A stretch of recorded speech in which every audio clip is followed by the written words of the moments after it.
Hello everybody, a new repair came in, so let's take a look at our unboxing video today.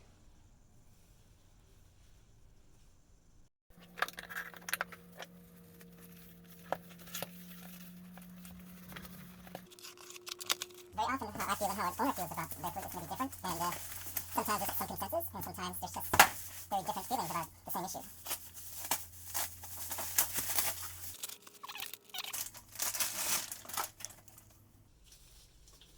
Very nice looking Shakuhachi leather cap here.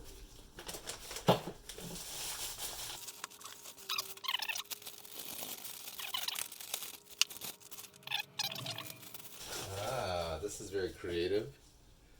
With a door stopper there.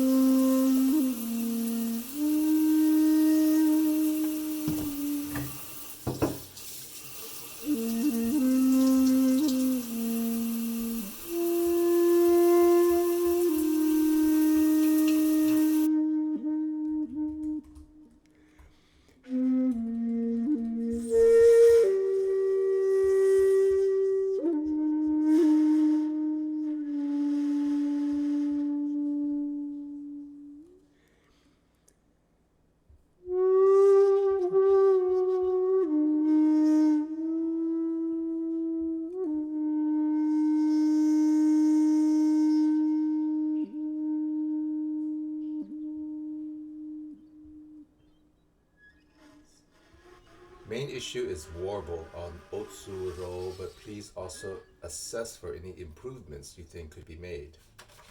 So let's see if we agree on the warble.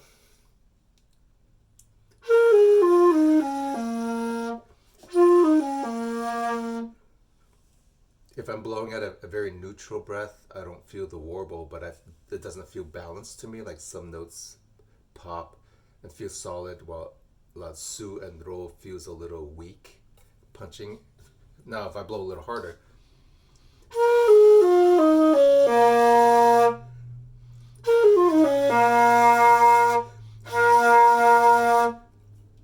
I don't know if you could hear it, but there is a warbling in the Ro when I blow at a higher pressure, which professional players might do.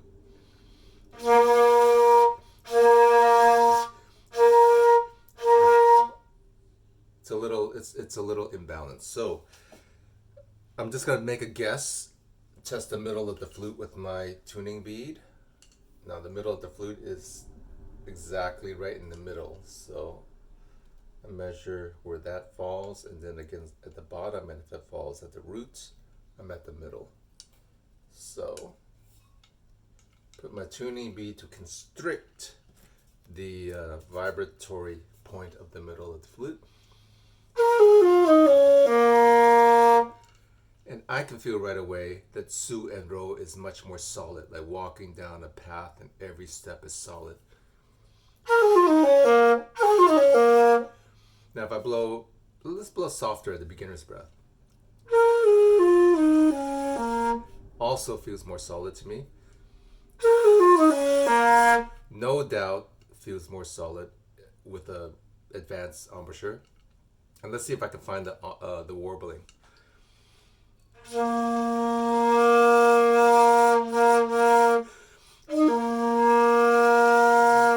There's no warbling, so that's the culprit. Now that's the first adjustment repair I'm going to do, and if I, as the owner said, if there are any other improvements that I would find, I will make some recommendations. But I mean, that's it. That one improvement did it. Now, on this nice 1.6 GRE, it says, can sound be opened up for more volume? It has a pretty tone, but quiet. Now, any flute can have a pretty tone, quiet, depending on how the player wants to, manipulate the tone.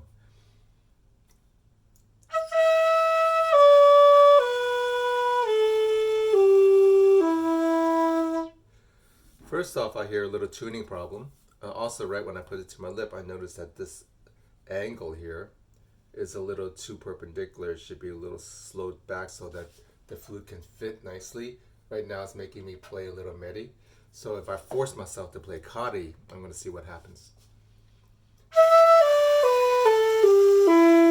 It's a little more in tune right away without adjustments. And also the notes feel more solid. Like I used the metaphor earlier, walking down a path. Every step feels a little more solid than from the first step. Whereas if I play medi,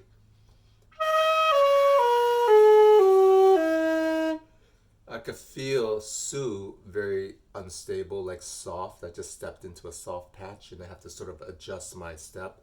So that's what part of a response and balance tone, room tone, and room floor are ways that I feel out of flute. And I find these metaphors that help me quickly. So yes, so I would like to walk down a path and feel solid and get to where I'm going and have this nice big vista. Now, if I'm doing that at a louder volume, I think I need to shave this a bit.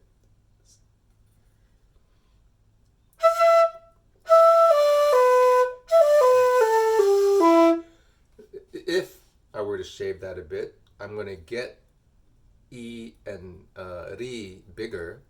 Sounds nice and vibratory and punch with overtones. Chi, Re, and Su, it's a little muffled and it also is like unbalanced. So I can feel that it's a big bore for 1.6. So along these three notes, I felt that it was a little soft. It's kind of big here, so it needs a little constriction of the tone to punch out the partials. I'm gonna try my tuning bead, although it might not work that well on this flute because it's a smaller Giardi flute and my tuning bead might be kind of big for this, but I'm gonna try right at the ro just for the heck of it.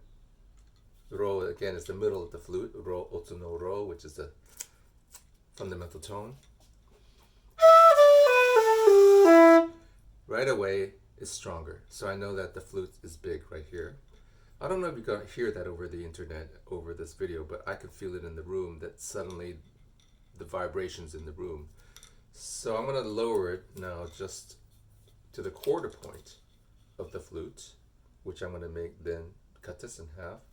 Let's see, 1, 2, 3. This quarter point of the whole flute.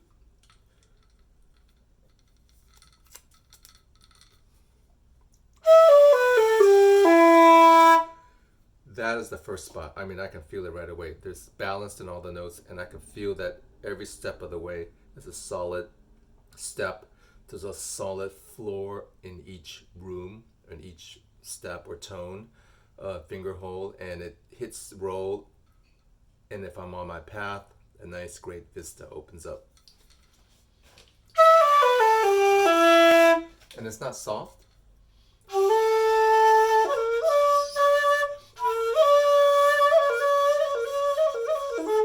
So it's going to need more work than that, but that's the first step right there. This is the quarter point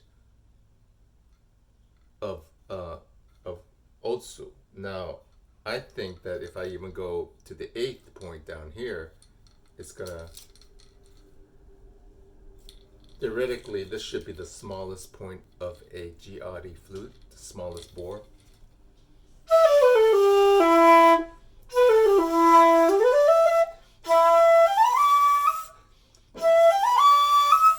Now, it sounds great in Otsu there, but you can tell by Gono Hi and Kan, second octave thumb, I kind of lost the floor. I can get it if I push on it, but it's weak. For a neutral player, they'd have to struggle for it. So there's a lot of tinkering with this one. So I'm gonna have to sit with it in shop, but at least I know a direction. I know where the first steps are that I'm gonna tune. Now, let's get to this one, the 1.3. One piece, please check strange intonation in top upper register. Can you reshape the imperfections on the Utaguchi? And give a quote for an inlay if you think it's worth it for this instrument.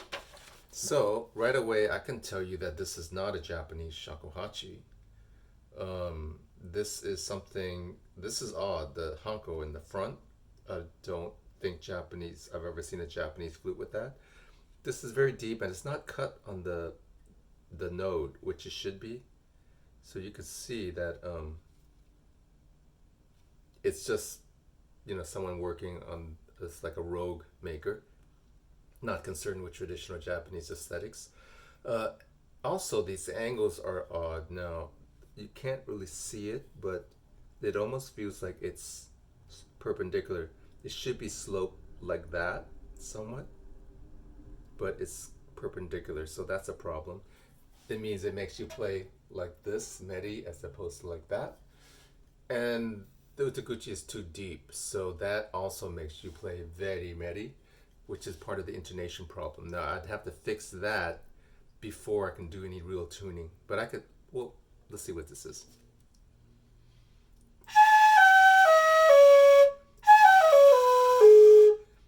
That row seems very flat.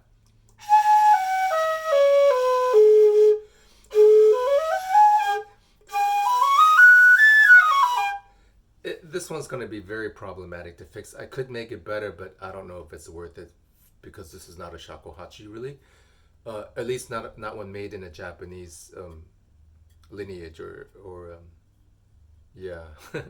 uh, that has to be fixed, and then I could feel that this is very small, and even looking into that, this all has to be opened up. There's some kind of cast bore thing happening here.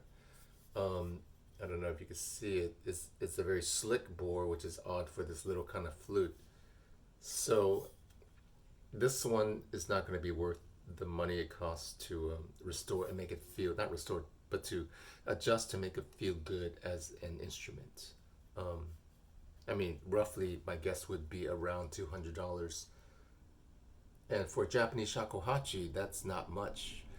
Um, but for a flute that probably costs much less than $200 on the internet, um, I would probably not do anything with this one. And that's our unboxing video for today. Thanks for watching.